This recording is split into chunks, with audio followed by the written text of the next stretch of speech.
Olá, pessoal, mais um CDL Talks iniciando aqui.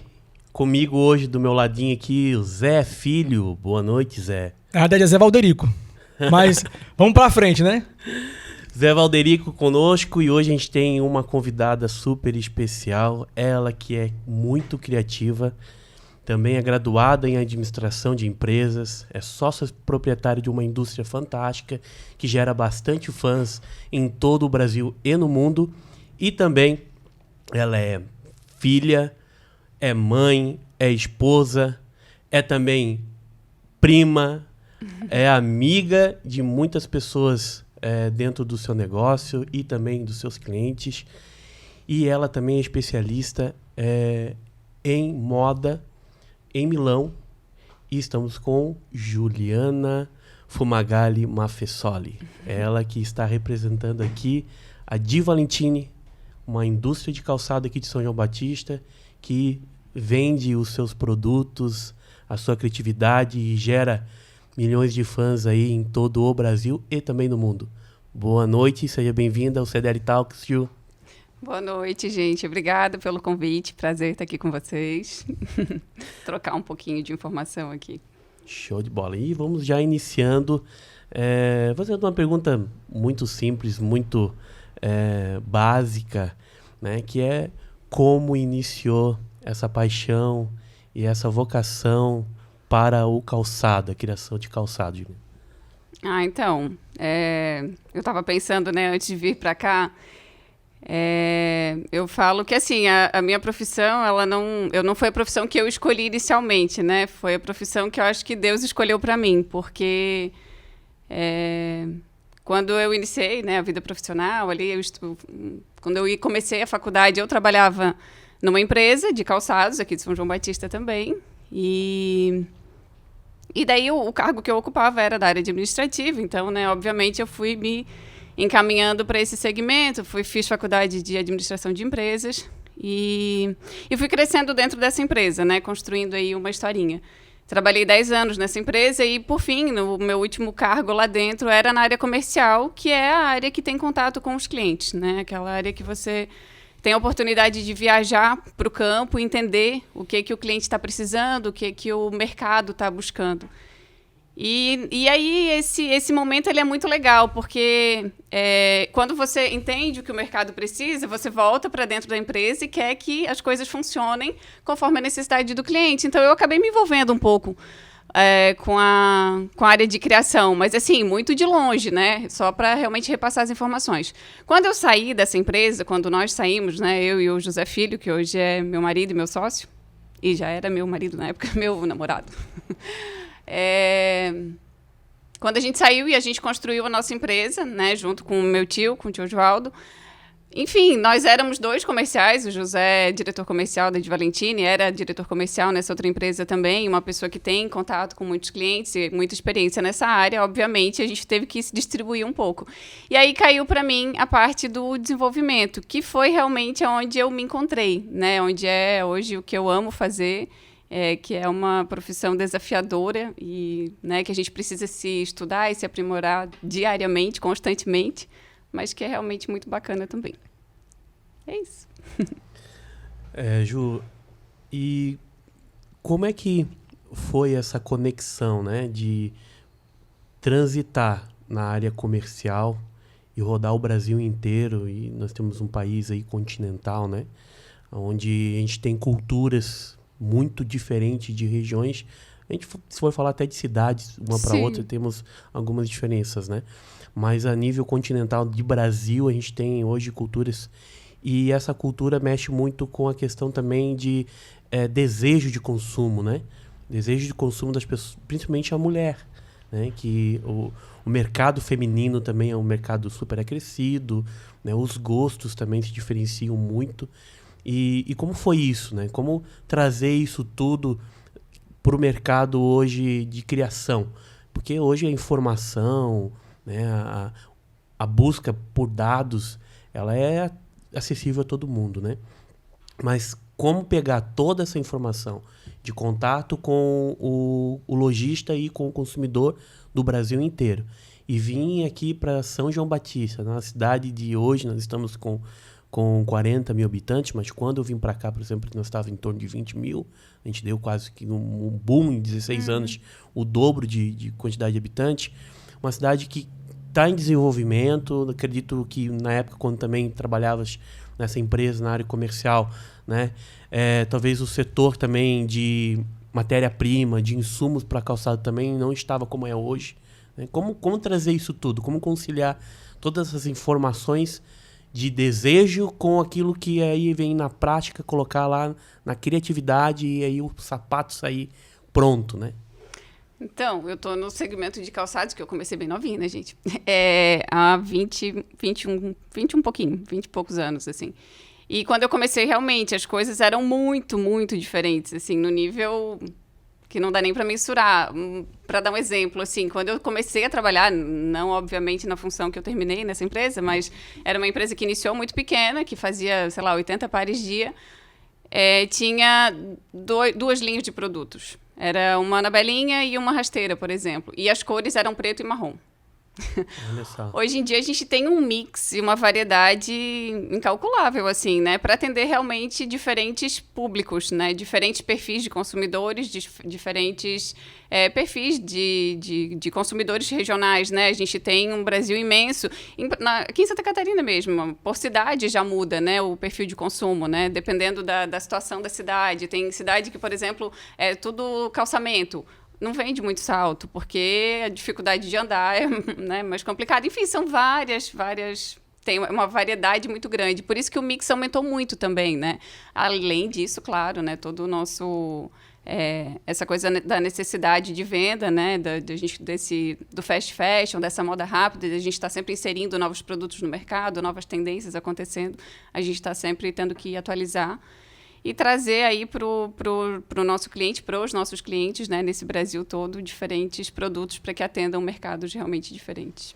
Sabe que eu fico assim, quando eu entro dentro de uma fábrica de calçado, eu fico bastante impressionado com a quantidade de processos que precisam estar bem definidos para, desde o momento lá que inicia, né, até o momento que finaliza lá, na expedição, se eu não me engano. Sim, né? Na expedição. E que é a finalização.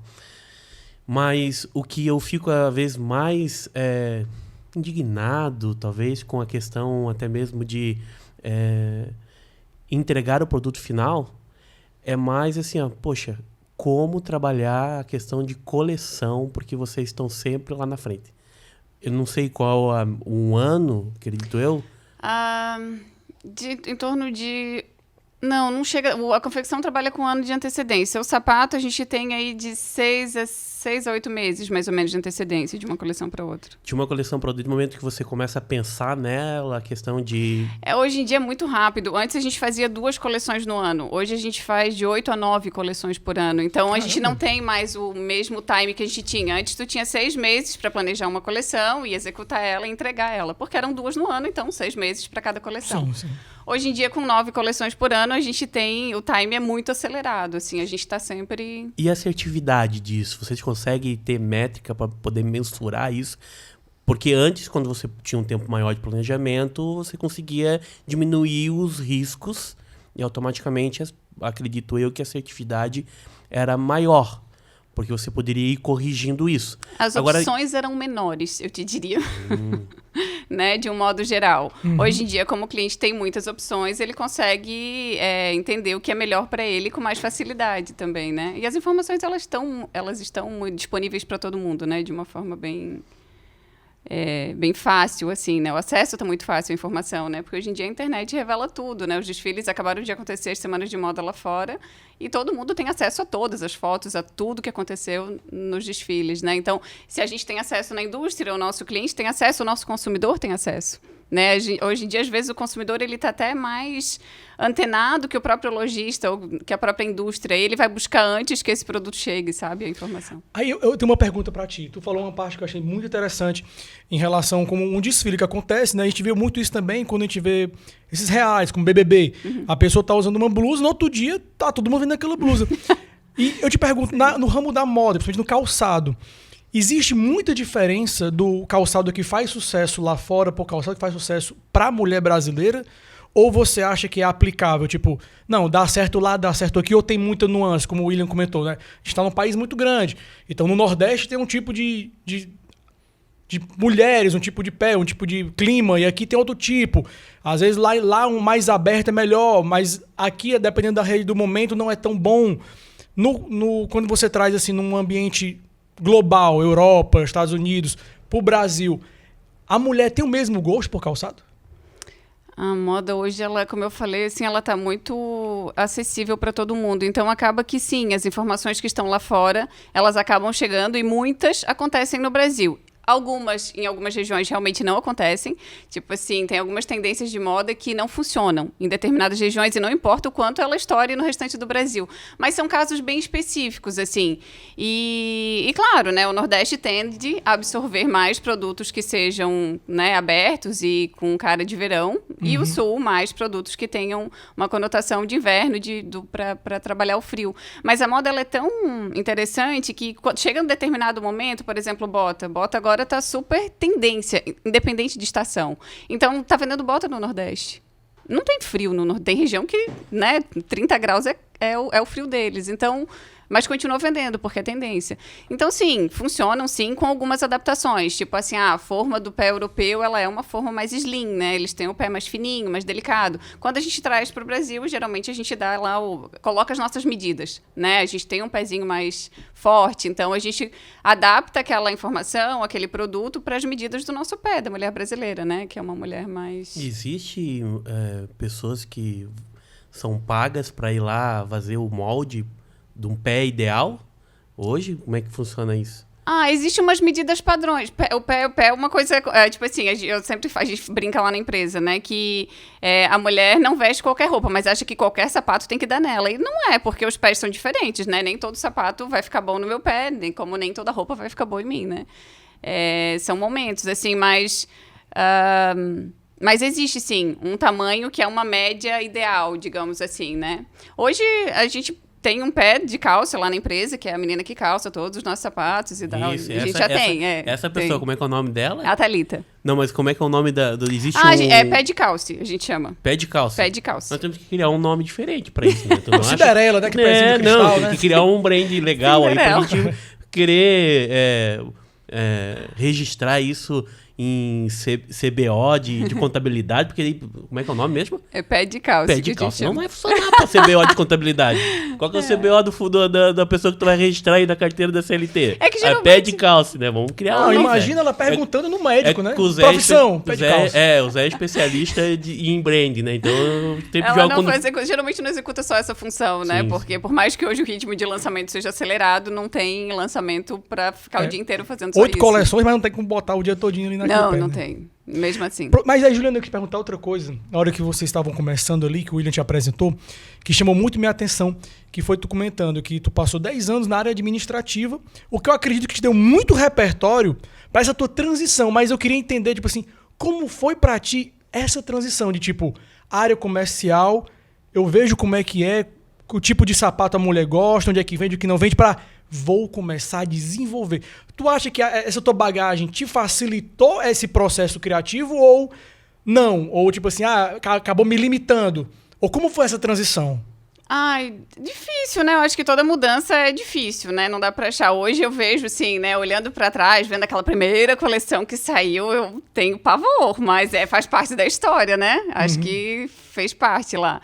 Mas, assim, facilitou no sentido de, tipo, a primeira coleção que eu fiz, eu fui atender o meu cliente, né? Eu já tinha... quando tu trabalha na área comercial, sempre tem a tua carteira de cliente, né? Sim. Aquele que é você que atende, independente do representante. E aí eu fui atender esse meu primeiro cliente, que era um cliente muito querido na época, e ele me comprou 6 mil pares. Tipo assim, foi um pedido muito grande para a época, né? Porque a nossa empresa estava começando. Mas olhando para trás, claro que eu vejo o quanto deficiente era aquilo tudo, assim, né? Até porque, por mais que eu tivesse a bagagem de tipo de produto, eu tinha o problema do fornecedor que eu não conhecia, né? Porque eu não tinha contato com os fornecedores. E daí teve muita gente que me ajudou, da empresa, na época, chama um, chama esse, chama aquele. Só que como a gente não tem ainda o feeling, não tem o entendimento, não são os mais adequados, né? Isso você vai descobrindo com o tempo, com a experiência, com o teu trabalho. E E tem uma coisa também que é assim, a gente tem que saber o que quer, né? E é muito difícil até tu descobrir o que tu quer. Essa transição, ela demora um tempo. Pronto, foi o que eu achei muito interessante que tu falou. É que, tipo, eu não vou lembrar agora o detalhe, a forma que você conduziu, mas assim, Deus escolheu minha profissão. Eu acho que foi, porque a forma como foi conduzindo, né? Quando eu estava na 5ª série, eu queria fazer história. Eu queria fazer faculdade de história porque eu gosto de entender das coisas, eu gosto de saber como elas aconteceram, né? E aí eu falava que eu ia fazer faculdade de história. Daí, enfim, que Deus me colocou na área do calçado e eu fui para a área administrativa, da história ficou para trás. Daí eu entrei na área administrativa, fiz administração. Só que daí, nesse momento que a gente realmente mudou e construiu a nossa empresa, não me cabia ali, porque não tinha espaço. Então, né, entendendo tudo que tinha sido preparado antes, né, que era essa convivência com o cliente, essa experiência de rua e de mercado, a área do desenvolvimento foi o que coube para mim ali. E claro que no começo foi difícil, mas depois que a gente vai pegando gosto por aquilo ali, é meio viciante, assim. Comentasse um negócio interessante, né? Que olhar como eu iniciei, como as coleções que eu desenvolvi lá no início, hoje você mudou totalmente e traz uma pegada e tendência muito melhor, tonalidade de cor e provavelmente modelagem, assim vai. Mas se a gente for fazer a mesma pergunta hoje lá né, se ele tivesse vivo, né, pro dono da Apple sobre o Macintosh, com certeza se ele visse hoje, né, o MacBook Pro, ele ia também ter essa mesma visão, né, a mesma percepção. Nossa, poderia ter feito bem melhor do que eu fiz o Macintosh na época, né? Mas isso é uma evolução, isso é você estar aberto e principalmente comentasse algo ali que é compreender e entender os momentos e as fases da vida, né? E realmente se dedicar e deixar com que esse entusiasmo, né? Que a palavra entusiasmo vem de dentro, né? De Deus dentro da gente, possa realmente fazer a diferença no ambiente onde a gente está inserido. Acho que isso é muito importante e a gente, não por nada, né? Porque estás aqui na minha frente, não, mas eu vejo muito isso, sabe? Essa dedicação, esse amor à marca, à construção daquilo. Eu acho que cada parte de sapato ali, a hora que tu entrega ele finalizada, a parte criativa, ele deve ser um filho, assim, vamos supor assim, com né? certeza. Tu deseja nele sempre o quê? Um sucesso, né? O máximo possível de pedidos tirados daquele produto, né? E aí, falando de filhos, como é que é isso também, né? A Ju, em relação, assim, hoje tem dois filhos, né? Um menino e uma menina. Sim. E como é conduzir isso tudo, né? Ser mãe, ser profissional dentro de um setor, de uma indústria que você precisa fazer muitas viagens, né? Eu sigo vocês também ali na rede social. Como é isso? Como conduzir isso? Ter esse equilíbrio. A palavra certa é ter o equilíbrio, né? Entre o profissional, o pessoal, né? Tem também a questão espiritual também. Mas como é trazer esse equilíbrio hoje para Ju? Tem que ter uma base de apoio boa, né? Só assim.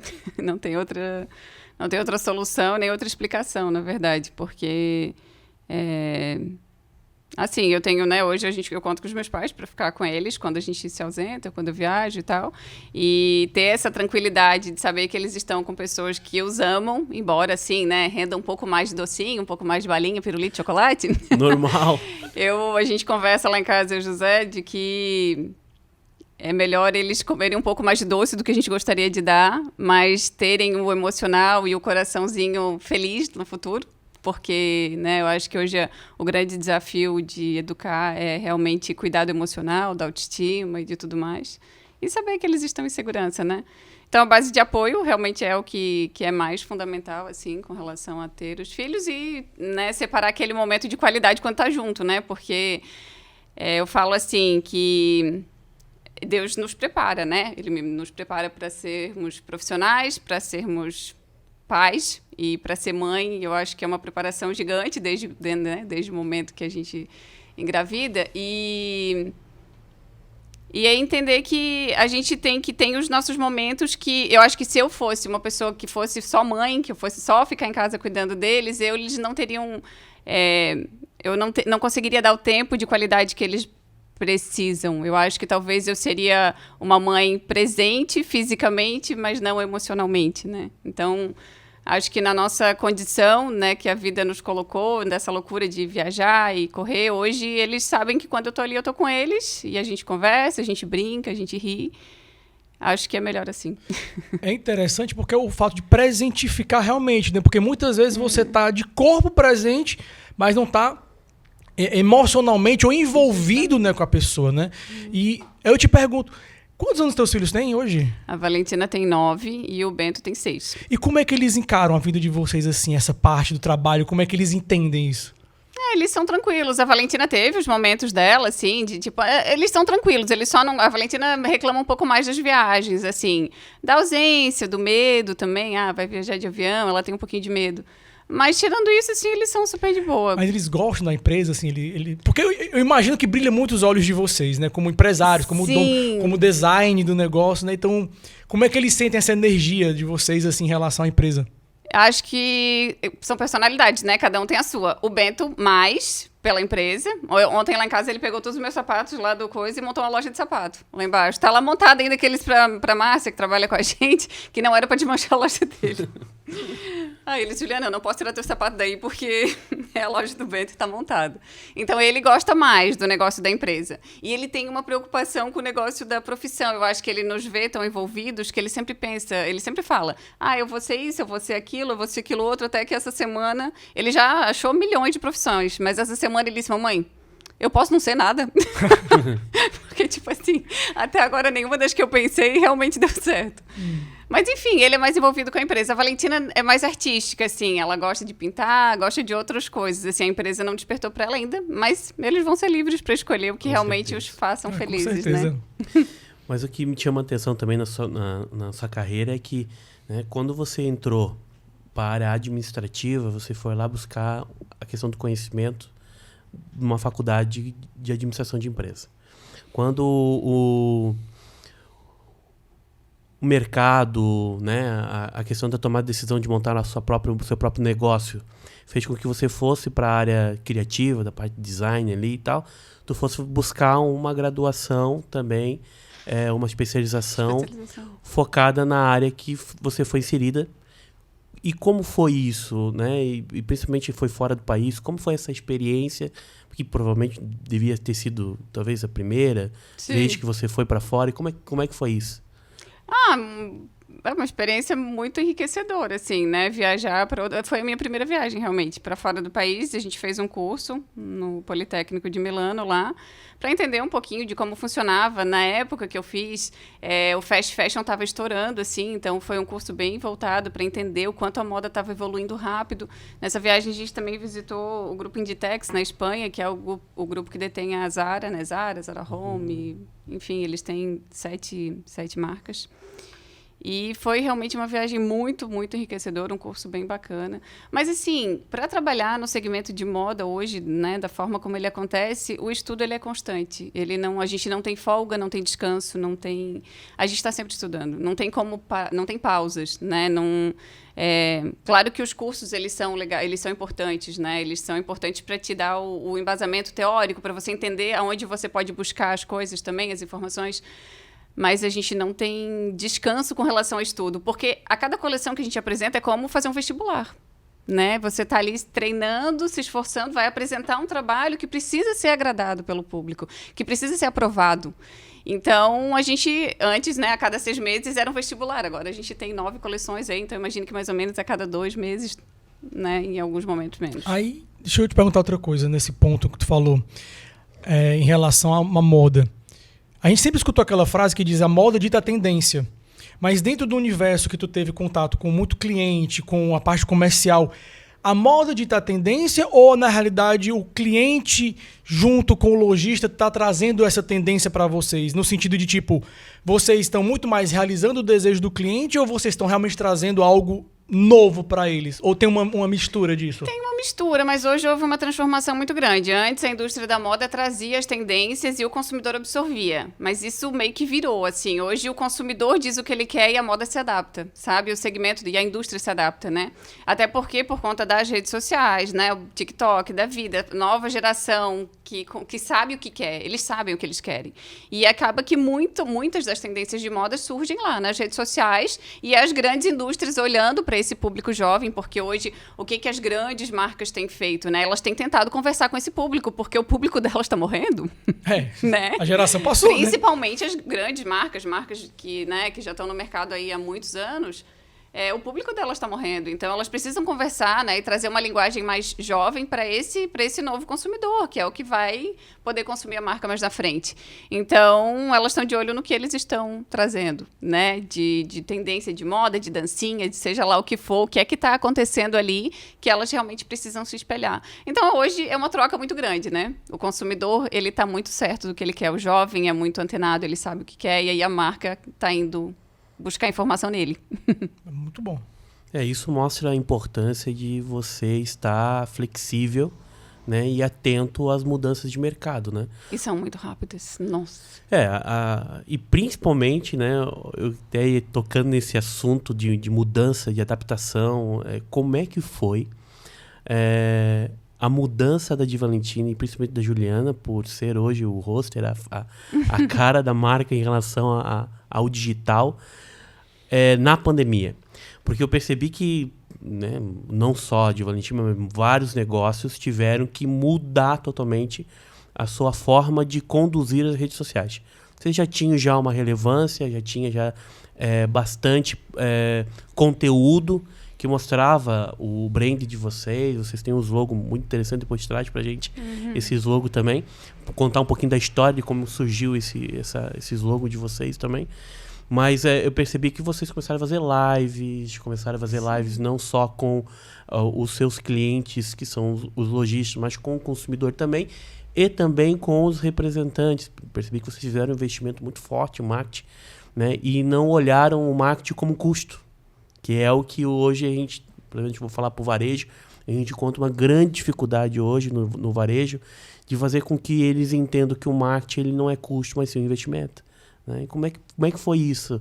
Pandemia para os calçados de Valentini e principalmente para Juliana na parte de se expor e como se comunicar mais com os seus clientes, né?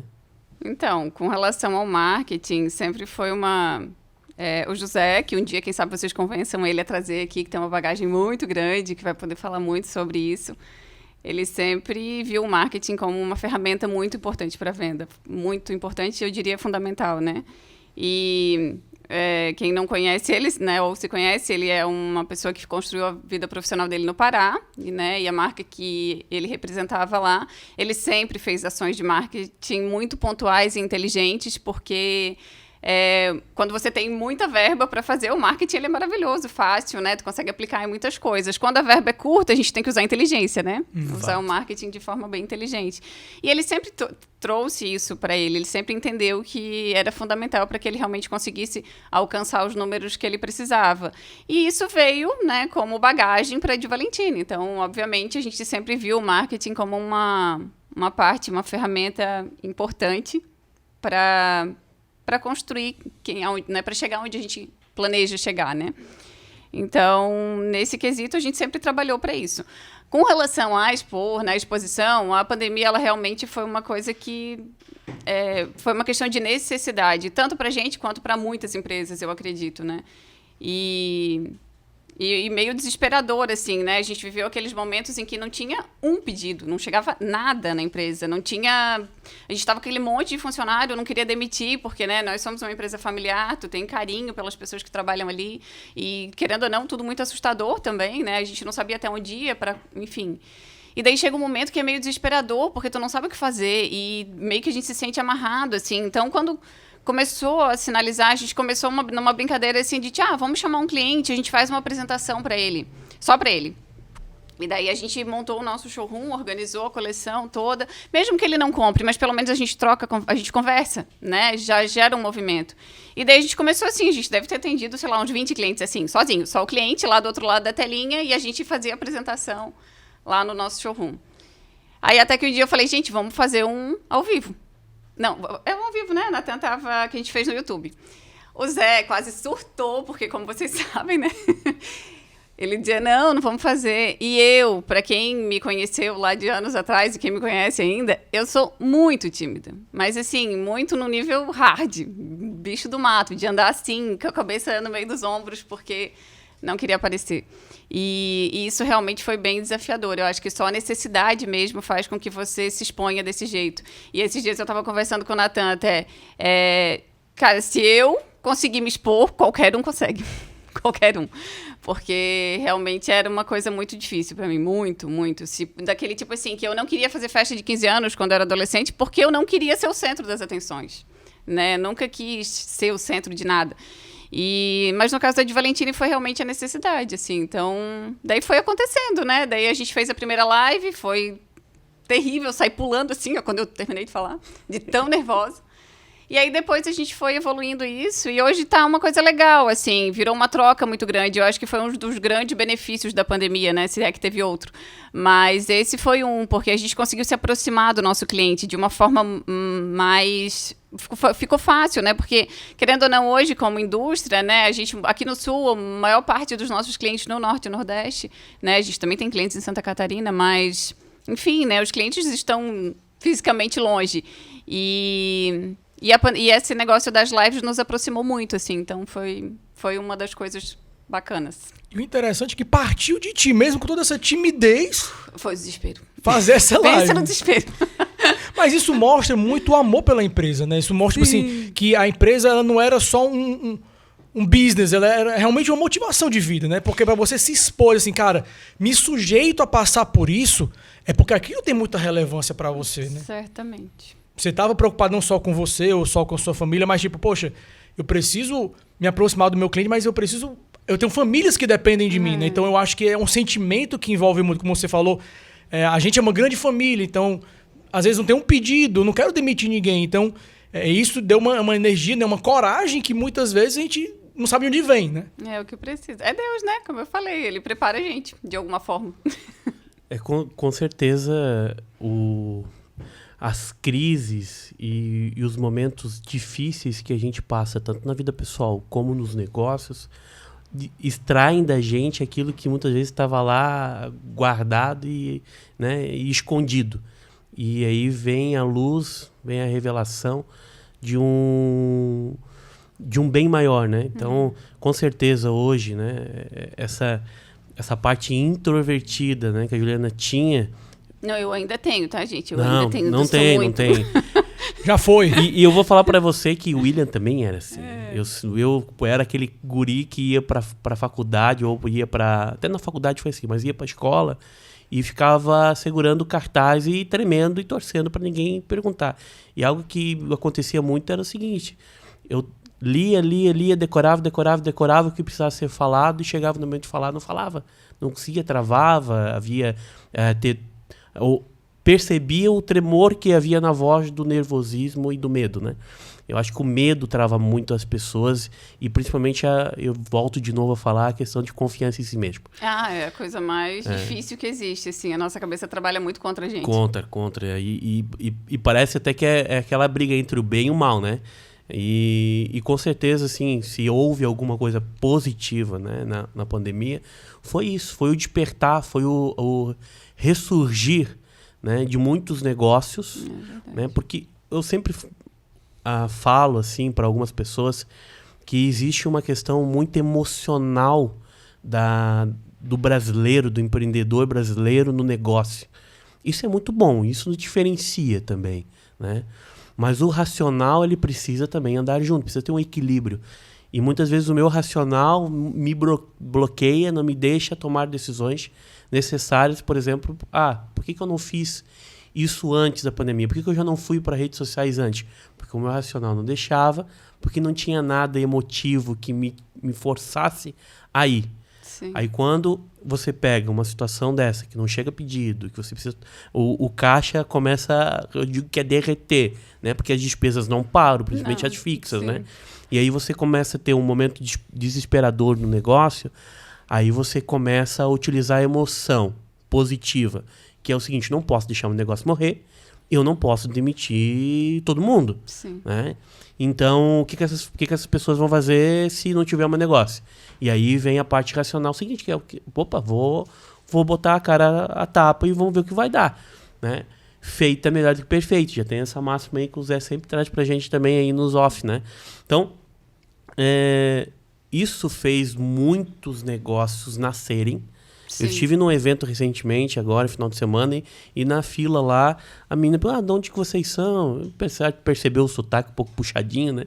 Porque onde eu estava eles traziam muito R, que é no interior de Santa Catarina, mas pro oeste, né, traz muito R, né, na conversa, e nós puxamos muito X, né? Muito puxadinho. Apesar de eu ser da Serra, que fala totalmente diferente também, mas a gente acaba acostumando, pegando um pouco da cultura e do sotaque também.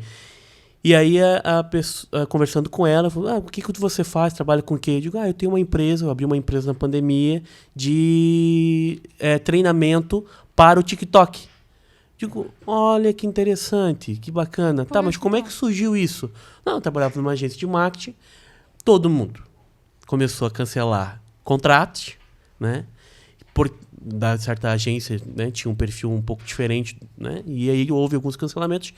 E aí ela teve o desligamento e tal. Eu digo, o que eu vou fazer? Eu já trabalhava com essa parte mais de rios e tal dentro da empresa. Vou abrir uma empresa para mim, uma MEI, e vou trabalhar com alguns clientes e treinar pessoas que não sabem lidar com o rios, com o TikTok, fazer essas coisas em que eu, por exemplo, sou totalmente zero nisso. E vou ensinar as pessoas. E hoje ela tem uma empresa, ganha dinheiro nichado, focado nisso aí. Então a pandemia trouxe uma transformação também, né? Nesse segmento, eu acho, né? De agência, de marketing, de tudo. Assim, a gente também conduzia o nosso negócio de outro jeito, né? A NASA, que nós estamos aqui, surgiu da pandemia e surgiu exatamente de uma dificuldade. A nossa foi a primeira live tua, não? Não, tu fez uma antes, né? Fiz uma antes, né? Nossa, foi a segunda. Mas com tensão, assim, foi você. A gente sempre tenta planejar e oferecer o melhor. Então, quando a gente fez a nossa... E a gente sempre tem uma coisa que a gente nunca se acha suficiente, né? A gente nunca acha que a gente é bom o suficiente, que a gente tem coisas pra agregar o suficiente. A gente sempre acha que, tipo assim, só a gente é raso.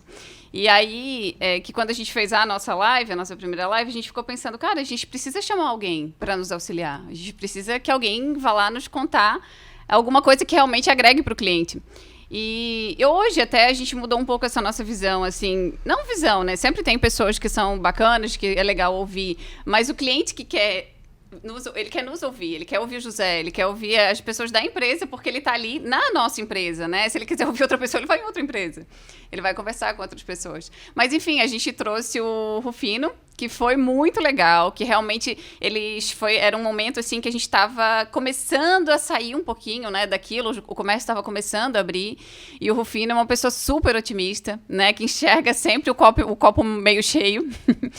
E ele trouxe um gás para alguns clientes. A gente recebeu vários depoimentos legais, assim, falando que estava e que ia fechar a loja, que aquilo ali deu uma energia nova, que ele ia se movimentar, que ele ia fazer diferente. Então a nossa live, ela teve esse negócio legal, assim, também, né? Além da nossa apresentação, além do José ter conversado, o Rufino fez um papel bem legal. E aí depois disso a gente foi se soltando. Mas olha que interessante essa ação de vocês, que para mim é totalmente disruptiva, que é uma indústria preocupada com o seu cliente lojista lá, na questão do conhecimento e impulsionamento dele, em questão de cenários econômicos, em questão de acreditar no seu próprio negócio também, né? E vamos dar a mão para poder sair desse momento difícil econômico que uma pandemia trouxe, né, para um país e até mesmo para o mundo.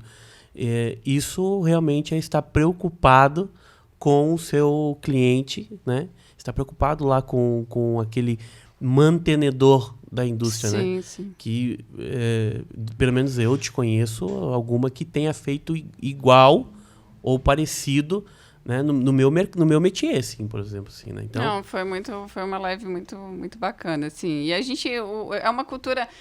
O nordestino é muito acolhedor, né? E o José é piauiense, e é uma cultura que ele conseguiu introduzir na empresa. Então, lá na fábrica, a gente tem muito esse cuidado, assim, de acolher as pessoas, os clientes, porque no fim a gente lida com pessoas, não importa se é cliente, se é fornecedor, se é funcionário, se é colaborador, são pessoas, né? Se a gente não sabe lidar com pessoas, a gente não sabe lidar com negócios, porque os negócios são feitos de pessoas. E ele tem muito disso, assim, de acolher todo mundo, de ter o cuidado, de ver se o outro tá bem, porque se o nosso cliente não tá bem, de que forma a gente vai ficar bem? Se o nosso colaborador não tá bem, ele também não vai executar a função dele da forma correta, né? Então, essa é a nossa preocupação, e eu acho que foi uma coisa... Eu falo muito porque... Eu falo que é do Nordeste, porque eu vejo muito isso com o José, assim, que eu aprendi muito com ele, né? Com a cultura de lá, que as pessoas acolhem bem, que elas se preocupam com o outro. Não que o catarinense não tenha isso, né? Mas isso é mais nítido para mim hoje no nordestino, entendeu? E isso é importante, né? Essa questão de você entender que primeiro vem as pessoas e depois vem o processo. Né? Eu vejo muitas empresas invertendo isso. O processo primeiro e depois as pessoas. Eu tenho uma frase que eu sempre uso que é: não tem empresa 100% com pessoas 50%. Verdade. Né? Então a gente precisa hoje desenvolver. Faz umas 2 semanas assistindo uma live que é com um dos CEOs da Startse, e ele falando exatamente isso, né? Quer ganhar o mês, fecha um pedido. Quer ganhar o ano, reduza custo no seu negócio. Agora, se você quer ganhar a década, invista em conhecimento em pessoas. Né? Que hoje o capital humano também é o grande desafio. Né? É o grande desafio, certamente. E o interessante disso tudo é que, até mesmo como nordestino, eu me simpatizo com o que o seu José fala também, né? Porque é uma preocupação muito interessante, porque talvez o primeiro passo de uma indústria seria: vou prorrogar um boleto, vou te passar uma coleção consignado. Mas vocês, mesmo durante uma pandemia, que para vocês, querendo ou não, uma fábrica parada é um custo, porque tem vidas que estão mantendo ali, e vocês se permitirem não só criar uma live, mas, por exemplo, trazer o Rufino e perguntar pro lojista: como você tá? Como tá teu negócio? Vou falar de ti, vou te dar uma palavra de incentivo. Por mais que você... Lógico, todo mundo tem seu business, quer vender, quer mostrar que tá vivo, mas... Querendo ou não, você adquiriu mais um custo, que foi como você trouxe aqui: eu contratei uma empresa para poder deixar minha live mais profissional, chamei uma pessoa para trazer uma palavra motivacional para os meus lojistas, para as pessoas que estavam próximas. Isso é um investimento interessante, né? E é aquela frase que a gente sempre escuta: tempo bom não faz bom marinheiro, né? Então, o que acontece muitas vezes é que às vezes precisa de uma forja dessa para que as coisas aconteçam, para que você se desafie a criar uma live, para que a moça monte uma empresa de TikTok, para que uma pessoa seja demitida e comece uma fábrica de cupcake e beneficie a família toda e tenha uma perspectiva diferente. Às vezes, as situações ruins impulsionam a gente para bons momentos futuros, né? E eu vejo muito isso nessa trajetória da tua empresa e na trajetória tua, porque, como você mesmo falou, eu sou uma pessoa extremamente tímida. Então, vim de ti a ideia de tipo: vamos fazer. Vai fazer como, Juliano? Não sei, mas eu vou fazer. Mas tu não tem coragem? Vou sem coragem, mas eu faço. Mas eu acho que isso é legal ter um time engajado também, né? A gente tem Sim, um a gente time não faz nada sozinho, engajado, né? E aí eu acho que isso faz com que você tenha coragem também, né? Se tem um suporte muito bom ali por trás, fica mais fácil. Eu sempre falo assim, a gente faz as lives e as meninas do comercial, do marketing, falam: cara, vai lá. Não tem nada para fazer, mas vai lá, porque o fato de vocês estarem lá vai fazer com que eu renda melhor, porque eu sei que vocês estão ali dando suporte, né?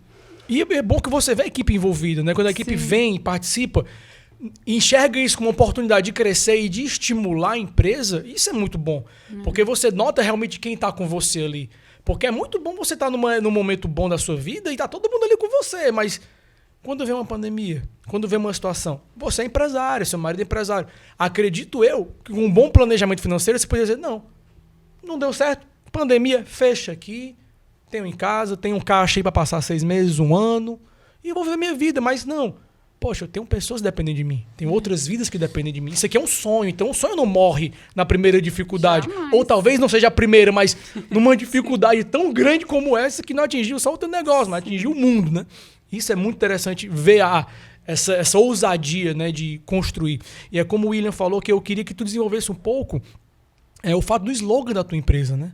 É uma coisa que realmente eu não vi dentro de fábricas de calçado, uma empresa que tivesse um slogan, e o slogan como o de vocês, que, salvo engano, me corrija se eu estiver errado, pelo amor de Deus, nós fazemos de tudo para chegar aos seus pés. É muito bonito esse slogan. Esse slogan, eu estava andando um dia na produção, a nossa modelagem na época ficava no mezanino, assim, atrás, e de cima da modelagem dá para ver a produção embaixo, né? Dava para ver, né? Agora a gente tem 2 parques Fabrício, separa um pouco. Mas nessa época era assim, e aí eu estava andando na produção para subir para modelagem, e eu falei, gente, é muita gente trabalhando nessa empresa. E todo esse monte de gente trabalhando para que a gente consiga colocar o sapato nos pés da nossa cliente, né? E aí eu fiquei com esse pensamento na minha cabeça, e daí eu falei, mandei pro marketing, e falei, olha, essa frase aqui pode ser legal. E daí todo mundo, nossa, que frase legal e tal. E daí foi ficando. Assim, os clientes também amaram, usam até hoje. Tem cliente que tem a frase impressa na parede e tal. Bem legal, assim, foi uma frase que... Mas é porque é uma verdade. Eu acho que ela deu certo porque ela é uma verdade, né? A gente faz realmente de tudo. E quem nos conhece de perto, né, o Natan que vive lá, sabe que a gente faz de tudo para chegar nos pés da nossa cliente. Né, a gente carrega eles no colo sempre que possível, e quando não dá, a gente se esforça um pouquinho e carrega também.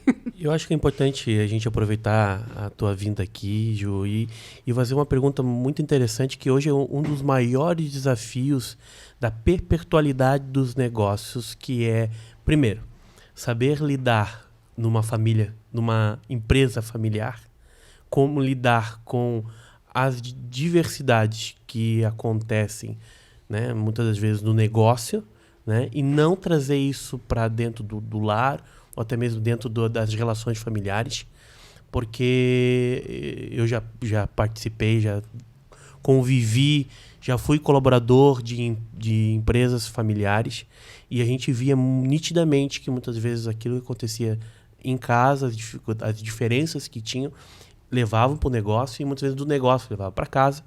E também essa questão, principalmente, de ter os papéis bem definidos. Eu percebo isso, que lá vocês têm os papéis muito bem definidos, né?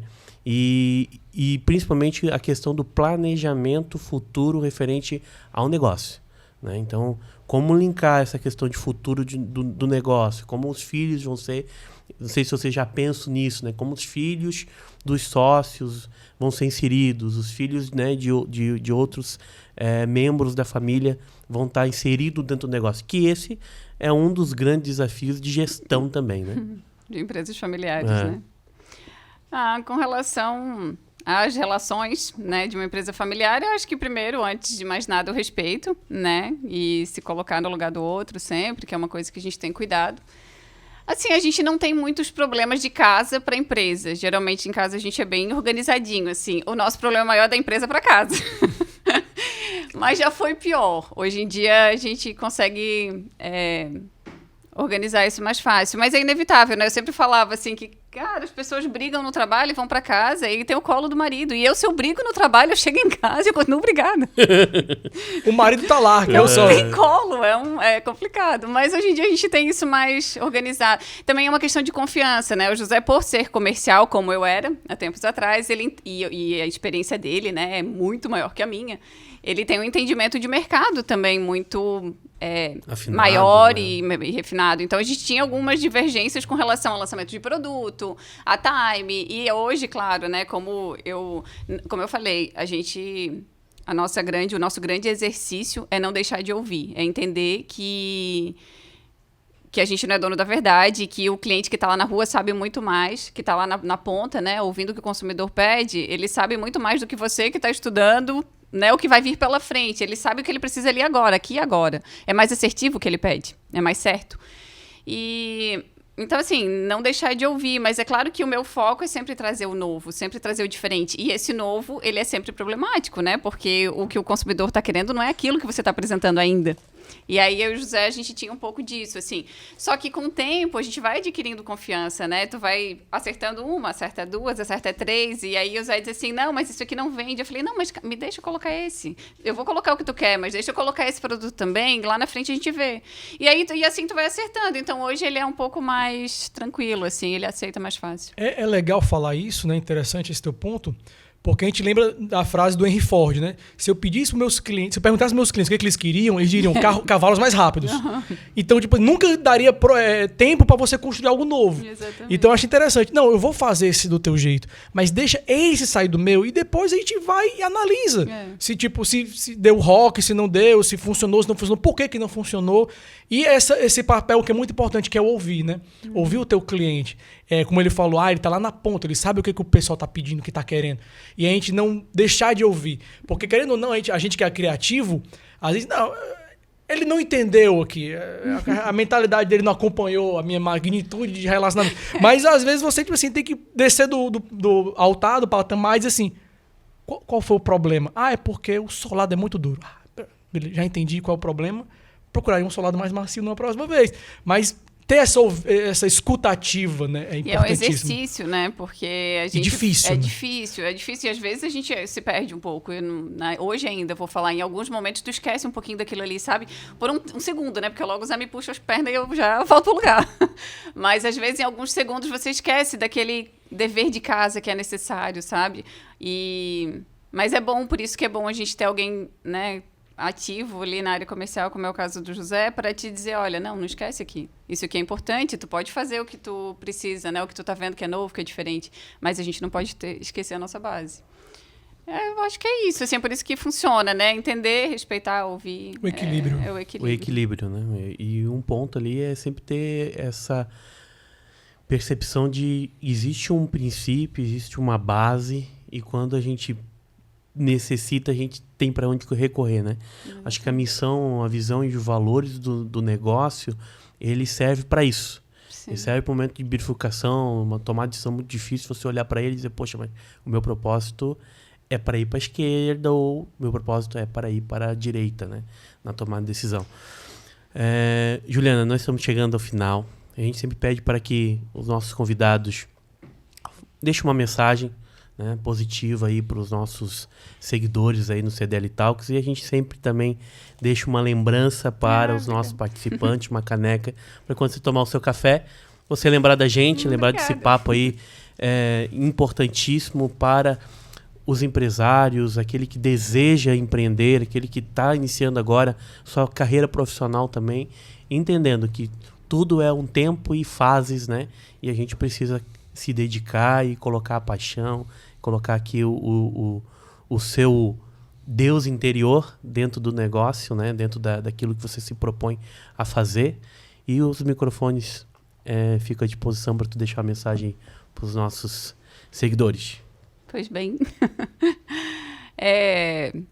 Então, empreender não é fácil, né? Não é uma missão fácil, como todos já sabem, mas não era fácil. Agora é quase impossível, é realmente muito difícil depois desses momentos que a gente está vivendo, de pandemia que a gente viveu, né? E agora essa retomada realmente ficou problema em cima de problema. A gente todo dia enfrenta um leão por dia, é uma realidade, é uma verdade. Eu tenho a sorte e o privilégio muito grande, assim, de que o tio Osvaldo, né, que é o sócio do José, eles tentam me bloquear um pouco os problemas para que eles não cheguem em mim, porque a parte criativa precisa, né, respirar um pouco sem ter o problema do dia a dia, porque ele elimina a nossa criatividade, né? E eles são maravilhosos, assim, nesse sentido, geralmente absorvem, ficam com eles, e eu consigo trabalhar de uma forma um pouco mais leve e mais livre, né, para poder criar. A parte de criação, ela precisa que a gente esteja bem emocionalmente, porque a emoção reflete no produto, né, reflete no que você está criando, no que você está fazendo. E eu acho que o que eu posso dizer, assim, falar para vocês desafiem-se, né? Eu acho que a gente precisa se desafiar, que foi o caso, né, da minha história ali, então, com esse negócio de aparecer. Eu nem estaria aqui, não teria aceitado o convite se eu não tivesse me desafiado lá atrás. Mas eu acho que quando a gente se desafia, a gente sempre descobre que pode um pouquinho mais do que a gente achava que podia, né? A gente consegue um pouquinho mais. E aí, assim, a gente vai evoluindo e vai construindo a nossa história de um jeito legal, sempre, né, respeitando as pessoas, sempre se colocando no lugar do outro, entendendo que o momento de cada um, né? Cada um tem o seu momento. Não é porque eu fui lá e me desafiei né, e as coisas foram evoluindo que o outro vai conseguir no mesmo momento, né? Cada um tem o seu momento. Sim. Mas é isso. Eu queria agradecer vocês pelo convite, falar que foi um papo muito gostoso, que eu adorei participar. Que bom. A gente é quem agradece e sai daqui com certeza mais enriquecido, né? Eu sempre comento aqui com o Zé que a gente tem um papel muito importante, né, como hoster aqui, co-hoster referente a esse CDL Talks, que é levar um pouquinho a história, né, das pessoas que fazem São João Batista acontecer de fato.